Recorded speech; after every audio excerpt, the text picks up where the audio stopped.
नमस्कार, जय श्री सीताराम, राम राम। आज की हमारी कथा है विश्वामित्र जी का अपने आश्रम में जाना। अब विश्वामित्र जी नित्य ही चलना चाहते थे, अर्थात वो अपने आश्रम जाना चाहते थे, लेकिन उनकी राम जी में इतनी प्रीति हो गई थी, लक्ष्मण जी में इतनी प्रीति हो गई थी, दशरथ जी में इतनी प्रीति हो गई थी कि वे उन्हें छोड़ना नहीं चाहते थे। इतना प्रेम हो गया था राम जी से विश्वामित्र जी को। पर फिर भी बहुत दिनों रह लिए और अब उन्हें अपने आश्रम जाना चाहिए था। उन्हें अनुभव हुआ कि मैं बहुत दिनों तक यहाँ रह गया और उन्हें अपने आश्रम की याद आई। इसलिए वे दशरथ जी के पास आए और कहा, राजन, अब मेरा समय आ गया है, मैं अपने आश्रम जाना चाहता हूँ। मैं आपको बहुत ही याद करूँगा। राम को, लक्ष्मण को बहुत ही याद करूँगा। अब मुझे जाने की अनुमति दें। तो महाराज ने कहा कि अरे विश्वामित्र जी, महाराज आप क्यों जाएंगे, यहीं रुक जाइए ना, काहे को जाएंगे।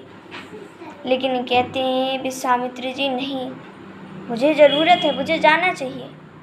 तो दशरथ जी कहते हैं बिल्कुल, उनका मन ही नहीं था। उन्होंने कहा ठीक है, आप जैसा चाहें। और उन्होंने अपने चारों पुत्र को बुलाया, बहुओं को भी बुलाया और कहा कि अब विश्वामित्र जी जाने वाले हैं, इनको प्रणाम करो। और राम जी, लक्ष्मण जी, भरत जी, शत्रुघ्न जी, उनकी रानियाँ, उनकी पत्नियाँ सब विश्वामित्र जी के चरणों में पड़कर प्रणाम करती हैं। विश्वामित्र जी भी उन्हें बहुत सारा आशीर्वाद देते हैं और इस प्रकार वे चलने लगते हैं। वे बिल्कुल नहीं चाहते थे कि हम राम जी से, लक्ष्मण जी से, भरत जी से, शत्रुघ्न जी से, दशरथ जी से और उनके इस राजमहल से दूर जाएं, क्योंकि उनकी राम जी में प्रीति हो गई थी, पर उन्हें जाना पड़ा। और इधर कहते हैं कि सारे अयोध्यापुरवासी राम जी का ही गुणगान कर रहे थे। जहाँ देखो तहाँ राम जी की ही बढ़ाई। कहते राम जी ने ये किया, वो किया, राम जी जैसा कोई हो ही नहीं सकता, हमारे राम हैं। राम जी की प्रीति, राम जी में प्रीति हो गई थी अयोध्यापुरवासियों की। जहाँ देखो राम नाम ही सुनाई पड़ता था और उनके गुणगान हुआ करते थे। जब राम जी सीता जी को लेकर आए तो सारी अयोध्यापुरी में महोत्सव मनाया गया। आज भी उसको गाते हैं।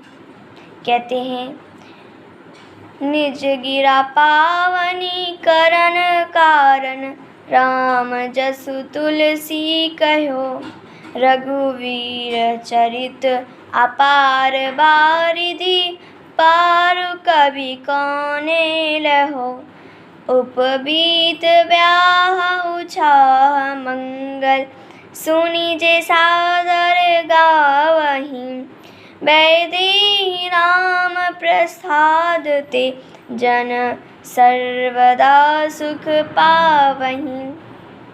कहते तुलसीदास जी अपनी वाणी को पवित्र करने के लिए तुलसी ने राम का यश कहा है। नहीं तो श्री रघुनाथ जी का चरित्र अपार समुद्र है। अरे समुद्र को कौन बता सकता है।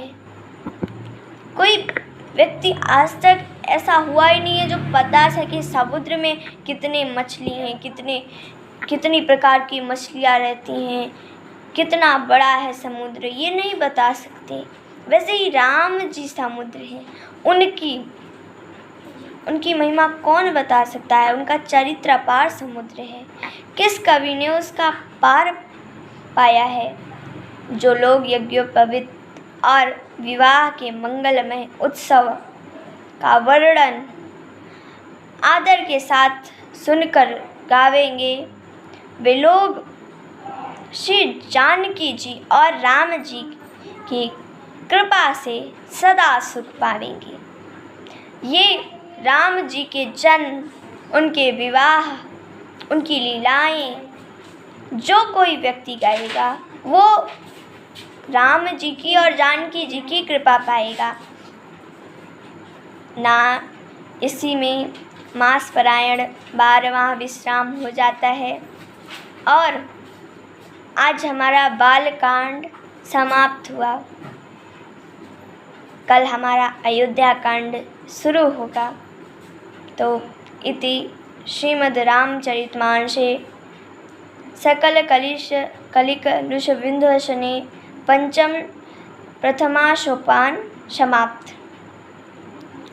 कलयुग के संपूर्ण दुखों को विध्वंस करने वाली श्री रामचरितमानस का यह पहला सोपान समाप्त हुआ, बालकांड समाप्त हुआ और कल हम अयोध्या कांड सुनेंगे। कल का दिन बड़ा ही शुभ होगा क्योंकि कल हमारा दूसरा सोपान चलेगा अयोध्या कांड का। आज के लिए बस इतना ही। धन्यवाद। जय श्री सीताराम। राम राम।